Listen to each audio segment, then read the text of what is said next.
How you doing, YouTube? Matt Massa Beer Reviews back with a new brewery time. Double Mountain Westerly Pilsner. Look at this thing, man. You got a little swing tag on there. Talking about return bottles. These bottles are made for refuse. Return our bottles to our pub. 24 bottles equals $6 off. See what? That's old school stylings right there. So enjoy, return, wash, refill, repeat. See, that's weird. It says these bottles are made for, I said refuse, reuse. It's called reading. Hooked on phonics, I am. This is a Hood River Brewery. Double Mountain, they're located in Hood River. They are a brewery and cidery in Oregon. Or Oregon, sorry.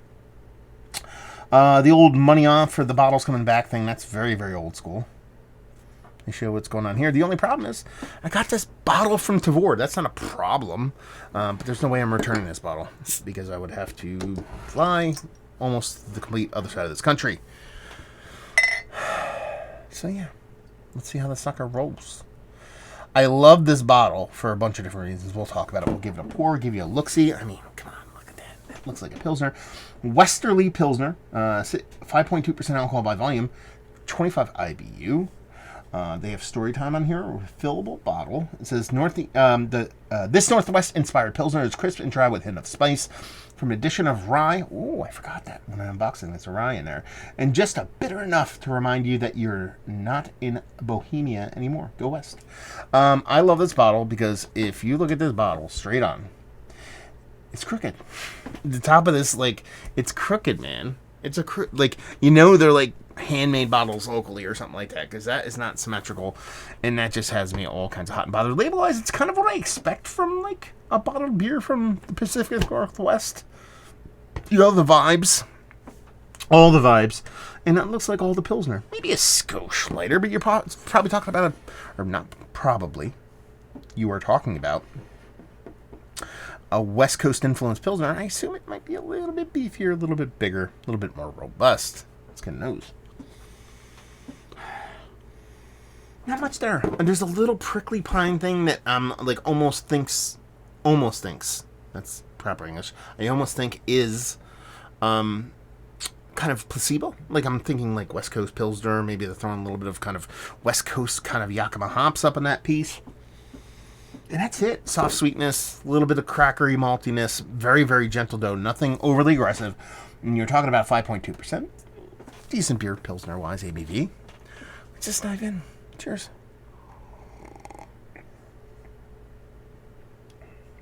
Okay. And the taste is where they really just kind of kick it up a notch. Doesn't reflect in the nose what you're actually going to get in the taste. I don't mind that. I like a little bit of surprise, but it's absolutely 100% and Pacific Northwest Pilsner, because there's a very omnipresent kind of Pacific Northwestern hop in here, or hop additions in here, and that you're getting a kind of light Pilsner like kind of vibe to it. But this is all the part of like a super low ABV West Coast IPA more than it is a Pilsner. I mean, it's really, really nice. Like, really nice. Hyper clean. Since it is West Coast, and it is more kind of IPA based as far as sensibility, as far as purpose goes, it does have a little bit of heft to its body. So it's not like crispy boy level status, but it's very, very close.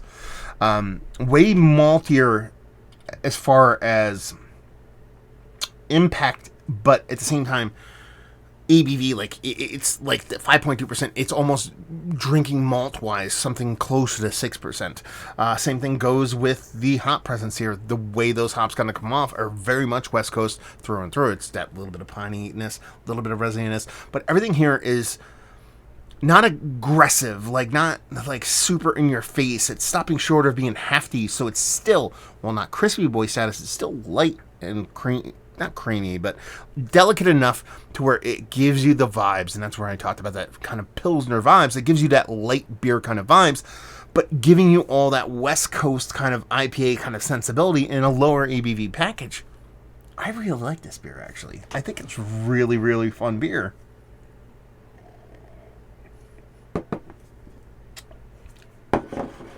I would drink the crap out of this. I mean, you're talking about, okay, What do we got here? I'm curious. You're gonna have to tell me out there what you're paying for this. So they're talking about 24 bottles of this. You get $6 off. Okay. I need to know what a case of this costs then. You know, because you say you're selling this to me at like OG costs. You know what I mean? Old school kind of case costs. So what in a perfect world? Let's play this game because I'm totally not reviewing a beer anymore. I just like it. I think it's really delicious. It's basically a super light version, like low ABV. When I talk about the love for that low ABV Chugger Hazy, this is kind of the West Coast IPA version of that. This is like, hey, I want that kind of, I want to flirt with those kind of West Coast IPA, even West Coast double IPA vibes. Obviously not getting there. It's a little bit harder to get there in this kind of format, but you're getting those kind of vibes, but not lower ABV. So this is more to me, more like Sneak Box from Kane compared to a double IPA as opposed to a dry hopped Pilsner that resembles an IPA versus a bigger IPA. That's what this is. This is not a Pilsner for me. This is more of a low ABV kind of West Coast kind of IPA, and it does a really good job of it. And it's probably one of the better kind of West Coast IPAs I've had as of late, but it's a Pilsner. Anyway, so you're talking about $6. So you're talking about a case. You're talking about, I hope this comes in a 6-pack format. I want this to be $10. I mean, I want it lower than that, but I'm just trying to be realistic. So if you can give me this for $9.99 in a 4-pack, that's $40 American for a case, which would be kind of a steal. You know, hey, it's my game. I'll play it. $6 off. So if you're buying it, obviously you have to live near the brewery. But if you're $34 a case, I have no idea what this beer costs. I'm going to look it up. I'm going to look it up right now. I always do that. I go, hey, I'll look it up later. Why don't I look it up right now? I know it doesn't make for great videos, but we got to know. But this beer is really, really, really, really good. Like, really, really, really good. Westerly Pilsner. Let's see what it costs.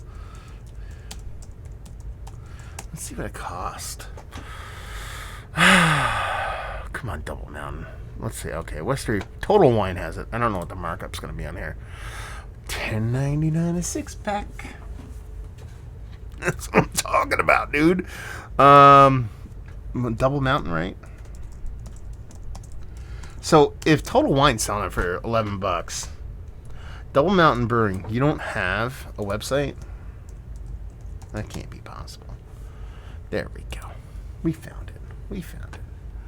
Hood River Takeout. Let's go there. I do not want to join your mailing list.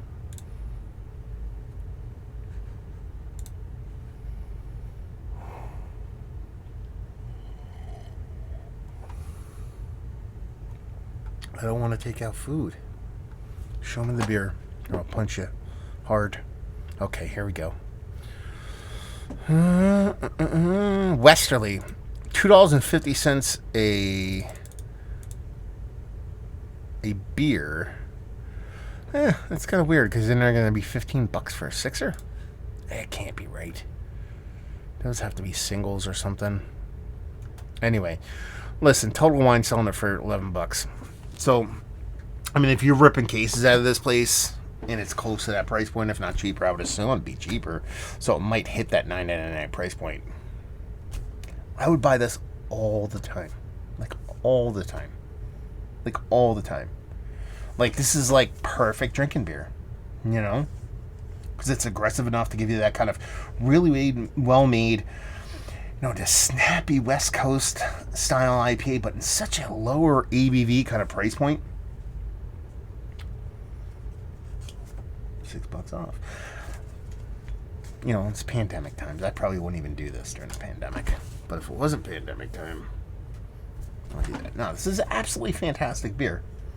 Absolutely fantastic. From the bottle that's misshapen to the, you know, please return, to 5.2% to, you know, it's 25 IBUs. It goes to show you what the fuck IBUs mean. Because this is really kind of purposeful and meaningful bitter.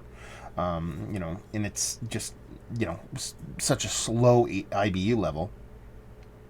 And just a really tasty beer. Yes. What else do you want me to say? Talk about the beer one more time, then we'll call this quits. I mean, the first thing that comes to mind is how well it's made. How clean and crisp it's made. Like I said, even though it stops short of being crispy boy level, it's still a light and quaffable beer. They call it a Pilsner. I'm not going to sit here and kind of ho and hum BJCP nerd out against that kind of stuff. Fine. Whatever. But you want to think about it like the Americanized version of a Pilsner. You know, like a bunch of these East Coast breweries do these kind of hop bomb Pilsners that are more kind of hazy. Not even hazy, but hopped up kind of Pilsners that aren't really much of a Pilsner. It's kind of like that, but the West Coast version of that. What you end up with is very close vibes to a lot of your 6, 7, 8% West Coast IPAs, but in this much smaller package, which is just teen ABV, low ABV, all year, all day, all minute, all second. So yeah, I dig it. I think it's fantastic. What do you want me to say? Is it one of the better Pilsners I've had as of late? It's in the conversation, even though it's not. Is it one of the better West Coast influenced IPA style beers? Hop forward. West Coast hop forward beers that I've had is like, yes. I'm putting on Mount Rushmore. I am. Just because from a drinkability standpoint, impact wise, it's, you know, some people want that just 2x4 to the face. It's not going to do that. It's going to be a, I don't know, 3/4 inch dowel to the face. I don't know what you want me to call. But it's impactful enough and just fun enough to where I think it's fantastic. Value availability, we just looked it up at the brewery. I think that's $2.50 per beer. Like if you buy it at the actual brewery, they have to be able to sell it for takeaway in cases or something like that. They have to. They're selling on Tavor at a better price point than that, and leave you with even that. No, that's kind of poopy. So that would be what, 30? That'd be $60 a case. During pandemic times, that's not bad. You know, but you'd want to be lower than that. And leave you with, if you like what we like this. If you like drinking beer. If you like beer. If you like beer-flavored beer. Even though this is more aggressive than beer-flavored beer. If you like beer, you'll like this. If you don't like this, you don't like beer. Sorry. You don't. So there you go. Reviewing the books. Hopefully you guys enjoyed it. I did. Down there if you want to talk about it. Massive Beers if you want to check me out in the social media stuff. Beer Massif. Yeah. Podcasting stuff. It's back, baby. Doing a podcast, who would have thunk it? And hopefully you guys enjoyed the review. Hopefully you're enjoying some just... Look, when's the last time you see me, guys, drink a whole beer? Like the whole beer on camera. Done. Nothing left. Hopefully you guys enjoyed the review. Hopefully you're enjoying a little bit of this right now. Hopefully see you next time. Cheers.